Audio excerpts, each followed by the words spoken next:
Hey, what's up? This is Chris Clark. Actually in a hotel room. I'm on just a mini, I guess a mini road trip. Came for a birthday party, so I'm in a hotel room, and I just want to make a real quick review, 48-hour review of this app, Firefan. And I want to say that I'm very, very, very excited. I'm so glad that I'm part of it. You know, the first 24 hours was definitely rocky, but that was to be expected, and that's what happens when you blow out the servers. So that's exciting. Very excited about that. The next day, things kind of settled down a little bit. There was no lag. It was pretty functional in the app. Of course, they have areas of the app that need to be developed, but as I could see, it's very consistently being upgraded. They're spending a lot of time on it, and so I'm definitely happy to be part of Firefan. I'm glad the direction that it's going. Would like to talk about just a couple of things, that I'm experiencing that maybe you're experiencing as well. And so, first of all, my big question is, actually I have a couple of things. First thing is that in the pregame questions, I was watching the Pittsburgh game on Thursday, and it asked a question about Andrew Luck.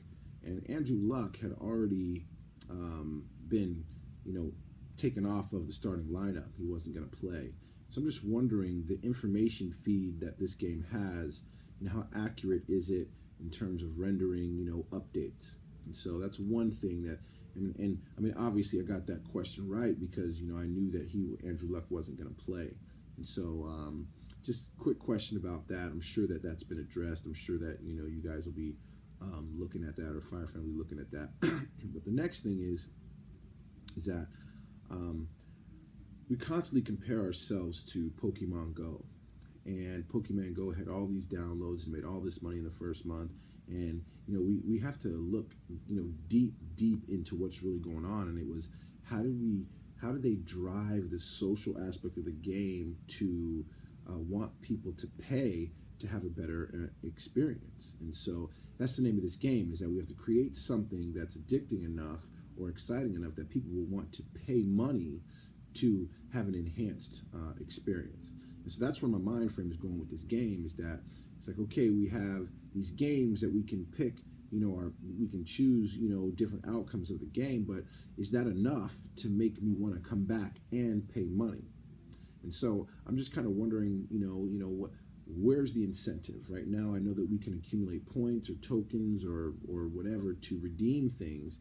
And so I'm sure that's coming. I'm sure that announcement will be coming, but I'm just kind of wondering what that is. And are those things going to be enough to where, like, if I'm winning this game and I'm going to get a Steeler hat, I may be like, okay, well, it's not worth sitting through the whole game or playing this game for 2.5 hours just to get a Steeler hat, possibly, even if, and I'm just kind of speaking off the cuff here. I'm just trying to play devil's advocate here. I don't know what that's, what experience it's going to be. I haven't seen the other side of it. Also, I can see that there's an area where you can make comments and you just scroll through a bunch of comments. Is there going to be a way that you can make comments just to the followers, or you can have a select group that you just want to make comments to?